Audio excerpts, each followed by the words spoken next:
एकादशी के दिन जब आप जल शंकर को चढ़ाने तो रोज ही जाते हैं। जब एकादशी का दिन रहे और शंकर जी के मंदिर में आप जल समर्पित करें तो 3 बार मुख से स्वधा स्वधा स्वधा या स्वधा स्तोत्र का पाठ, जिसमें 12 श्लोक। की रात्रि के 12 बजे घी का दिया हथेली में रखकर दरवाजे के बाहर उस दिए को हथेली में रखकर चंद्र का दर्शन रात्रि के 12 बजे दिए की लो में चंद्र का दर्शन करते हैं। उससे ज्योत प्रबल होती है हमारे। या तो होगा वो नौमी की रात्रि 12 बजे या 10वीं की रात्रि की 12 बजे चंद्र का दर्शन, दीप घी का हाथ में जलाकर नाम गोत्र अपना बोलकर नरसिंह भगवान का स्मरण कर कर ज्योति में चंद्र का स्मरण कर कर दर्शन किया जाता है। नेत्र कमजोर हो तो 3 या 4 दिन में ज्योतियों का क्रम बढ़ना प्रारंभ होता है। वैसे तो 15 दिन का लिखा है, पर शिव महापुराण कहती है 3-4 दिन का क्रम बहुत होता है, बढ़ता जाता है। केवल 10वीं, चाहे उजाला की हो चाहे अंधेरे की। कौन से महादेव का नाम लेना है? श्रम्भेश्वर महादेव। जब कोई व्यक्ति चिड़चिड़ करता है, क्रोध करता है, गुस्सा करता है, तो महाराज शंकर भगवान का श्रम्भेश्वर महादेव का नाम लेकर 31 बेलपत्र, जिस व्यक्ति को क्रोध आता है उस व्यक्ति का स्मरण कर कर आखा चावल मतलब सेके चावल के साथ एक बेलपत्र 31 बेलपत्र कर कर शिव जी के शिवलिंग पर समर्पित करी जाती है, मात्र 10वीं की तिथि के लिए। केवल 10वीं, चाहे उजाला की हो चाहे अंधेरे की। कौन से महादेव का नाम लेना है? श्रम्भेश्वर महादेव, शिव जी का एक। छोटे छोटे बच्चे रहते हैं, कुछ बच्चों को माता जबरदस्ती के भोजन कराती है, खिलाती है, ठोकती मारती खिलाती है।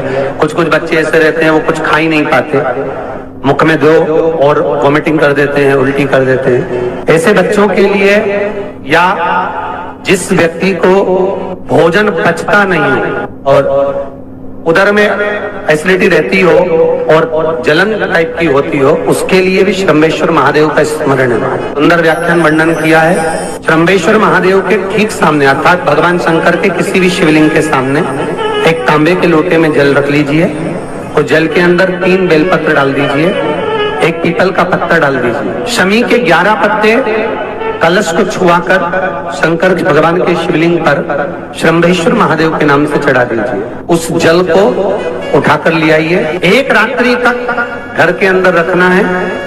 उस जल को श्रम्भेश्वर महादेव का नाम लेकर जिस व्यक्ति को एसिडिटी होती हो या उधर खराब रहता हो या भोजन नहीं पचता हो या पेट से जुड़ी हुई प्रॉब्लम हो या बच्चों को भोजन कराते हैं और वो वोमिटिंग कर देते हो, ऐसे बच्चे को या भोजन नहीं भा रहा हो ऐसे व्यक्ति को उस जल को सवेरे दोपहर शाम 3 बार श्रम्भेश्वर महादेव का नाम लेकर आचमन कराना प्रारंभ कर दो, पिलाना चालू कर दीजिए।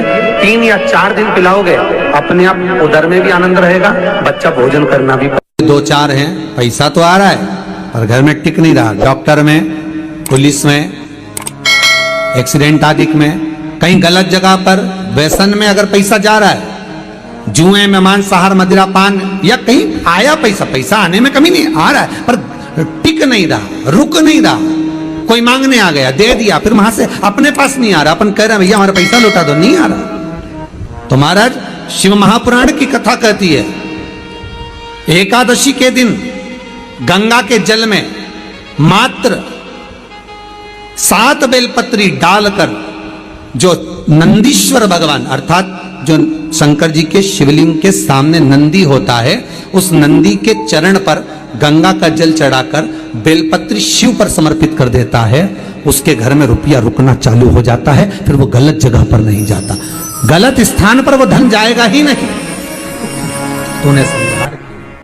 एकादशी ने भगवान विष्णु से कहा, नाथ प्रभु वर दे दो, मृत्यु लोक में जो मनुष्य मेरा व्रत करेगा, चाहे जलचर, थलचर, वायुचर या सांसारिक मनुष्य, मेरा अगर एकादशी का व्रत करेगा, प्रभु उसके यहाँ धन धान्य वैभव सुख संपदा बढ़ेगी और उस जीवात्मा को नरक नहीं भोगना पड़ेगा। एकादशी और द्वादशी इन 3 तिथियों पर एक रोटी में थोड़ा सा मीठा रखकर सोमक पितृ का नाम लेकर यदि गाय को खिला दिया जाता है तो अगर कोई पूर्वज प्रेत योनि में भी पड़ा हुआ होता है, भटक रहा होता है, जिसको पिंड नहीं मिला, जो अचानक मर गया होता है, अधोगति में चले गया होता है, उस जीव की मुक्ति दशमी, एकादशी और द्वादशी, ये 3 दिन सोमक पितृ का नाम लेकर रोटी में, पूड़ी में मीठा रखकर अगर गाय को खिला दिया जाता है ये 3 दिन तक, तो वो पितृ कभी भटकते नहीं है, उनको